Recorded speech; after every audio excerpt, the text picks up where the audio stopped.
हमारा सनातन धर्म बहुत ही समृद्ध धर्म है।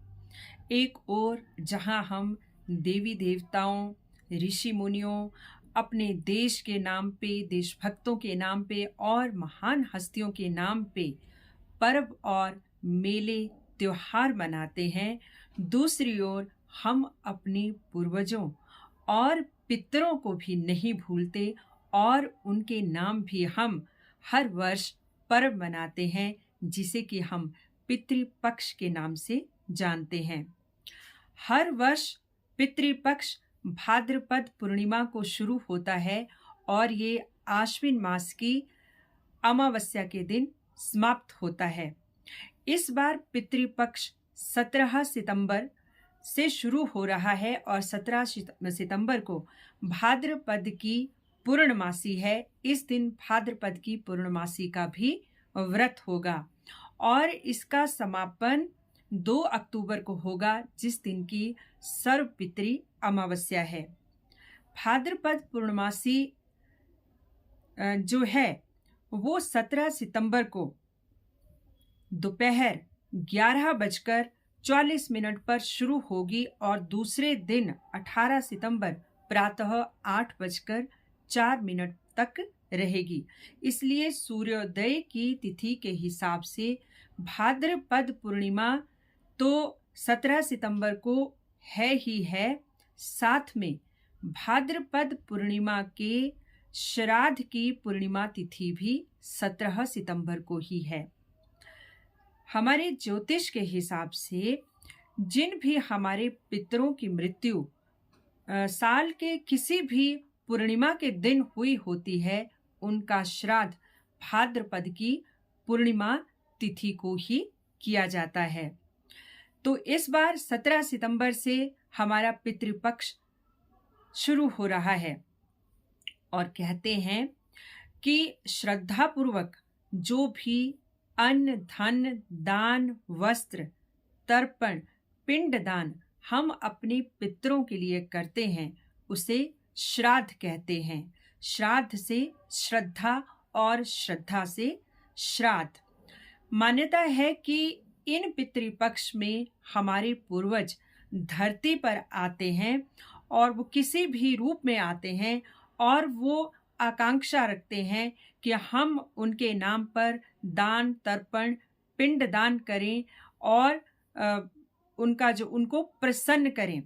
और कहते हैं कि जिन्हें की पितृदोष होता है वो भी पितृपक्ष में अपने पितरों को जल, धन, अन्न, भोजन, वस्त्र, पिंडदान और तर्पण से करके उन्हें तृप्त कर सकते हैं और उन्हें पितृदोष से मुक्ति मिलती है। ये भी मान्यता है कि पितृपक्ष में जब हम अपने पितरों के नाम तर्पण करते हैं, दान करते हैं, भोजन करवाते हैं, तो उससे जो है पितर प्रसन्न होते हैं और प्रसन्न होकर हमें सुख, समृद्धि, यश, वैभव और उत्तम संतान, बहुत कुछ हमें वो आशीर्वाद देकर जाते हैं।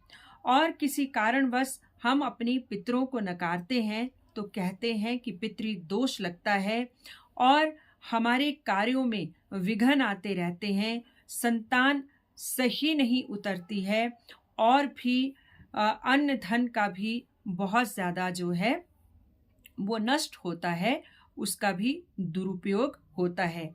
इसलिए पितृपक्ष में अपने पितरों को प्रसन्न करने के लिए दान, जप, तर्पण और पिंडदान करना ही करना चाहिए। और ये तर्पण अगर पुत्र और पौत्र के हाथों से करवाया जाए तो कहते हैं कि पितर और भी ज़्यादा संतुष्ट होते हैं। ये भी मान्यता है कि जिन लोगों की अकाल मृत्यु होती है, असमय मृत्यु होती है, अल्प मृत्यु होती है, जैसे कि मान लो किसी ने आत्महत्या कर ली या किसी की दुर्घटना हो गई या फिर किसी की हत्या हो गई, तो इस तरह की मृत्यु का योग जिसका बनता है और इस तरह से जिसकी मृत्यु होती है, तो उसका श्राद्ध जो है वो पितृपक्ष की चतुर्दशी को किया जाता है। उनकी मृत्यु फिर चाहे साल के किसी भी महीने की किसी भी तिथि को हुई हो, लेकिन उनका श्राद्ध चतुर्दशी के दिन ही किया जाता है, पितृपक्ष की चतुर्दशी के दिन ही किया जाता है। कई बार ये भी होता है कि हमें अपने पिता या दादा या परदादा जिनके नाम हम तर्पण करना चाहते हैं, हमें उनकी तिथि मालूम ही नहीं होती। तो ऐसे में सर्वपितृ अमावस्या, जो कि 2 अक्टूबर को इस साल आ रही है, आश्विन अमावस्या 2 अक्टूबर को आ रही है, तो उस दिन अगर किसी की तिथि आप भूल गए हैं तो सर्वपितृ अमावस्या पर उनके नाम आप तर्पण, पिंडदान, अन्न, भोजन, वस्त्र दान कर सकते हैं। इसके साथ ही अगर कोई बहुत व्यस्त है और अगर पितृपक्ष में वो अपने पितरों को श्राद्ध देना किसी कारणवश भूल गया है, तो वो भी सर्वपितृ अमावस्या पर अपने पूर्वजों को के नाम तर्पण कर सकते हैं और उनके नाम दान कर सकते हैं, पिंड दान भी कर सकते हैं। मान्यता है कि पितर जो हैं वो इन पितृपक्ष में धरती पर आए होते हैं और हमसे तर्पण और पिंडदान की आकांक्षा रखते हैं। तो ऐसे में जब हम उनका पिंडदान करते हैं, तर्पण करते हैं, तो वो प्रसन्न होकर हमें आशीर्वाद देकर दोबारा वैकुंठ चले जाते हैं। पितृपक्ष हमारा वैदिक काल से ही मनाते चला आ रहा है। यहाँ तक कि पितृपक्ष जो है वो हमारे देवी देवता और ऋषि मुनि भी पितृपक्ष में अपने पितरों के नाम तर्पण करते हैं, पिंडदान करते हैं। आपने भगीरथ जी का नाम तो सुना ही होगा और उन्होंने अपने पितरों को प्रसन्न करने के लिए भगवान भोले शंकर की तपस्या की थी और वो उनको मोक्ष की प्राप्ति देने के लिए गंगा को धरती पर ले आए थे। तो ऐसा हमारा पौराणिक इतिहास है। यही नहीं, आपने ये भी सुना है कि रामायण काल में जब राजा दशरथ श्री रामचंद्र जी के वियोग में तड़प तड़प कर व्याकुल होकर मृत्यु को प्राप्त हुए थे, तो उनका तर्पण भी श्री रामचंद्र जी ने वनवास के दिनों में किया था। तो तर्पण की और पिंडदान का हमारे सनातन धर्म में बहुत अधिक महत्व है।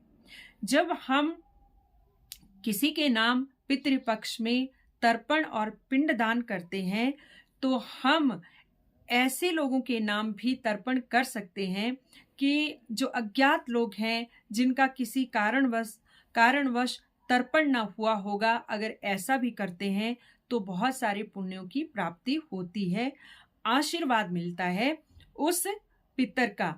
और यही नहीं, महाभारत काल में भीष्म पितामह जी के नाम पर भी अगर पितृपक्ष में तर्पण किया जाता है तो भीष्म पितामह का हमें आशीर्वाद मिलता है, क्योंकि भीष्म पितामह की शादी नहीं हुई थी, वो आजीवन कुंवारे रहे थे और उनकी भी कोई संतान नहीं थी। तो भीष्म पितामह के नाम भी तर्पण करने का बहुत महत्व है इस पितृपक्ष में। तो इस बार पितृपक्ष 17 सितंबर से 2 अक्टूबर तक है। 17 सितंबर भाद्रपद पूर्णिमा पर पितृपक्ष का पूर्णिमा तिथि आ रही है और 2 अक्टूबर को सर्वपितृ अमावस्या है। आप चाहें तो अपने पितरों के उद्धार के लिए, तर्पण के लिए, पिंडदान के लिए गया जा सकते हैं, पुष्कर जा सकते हैं, हरिद्वार जा सकते हैं, त्रिवेणी जा सकते हैं, ताकि आपके पितर प्रसन्न होकर आपको आशीर्वाद दें, आपको सुख समृद्धि, संपन्नता, स्वास्थ्य और दीर्घायु दें। आज के लिए बस इतना ही। जय सनातन, जय हिंद।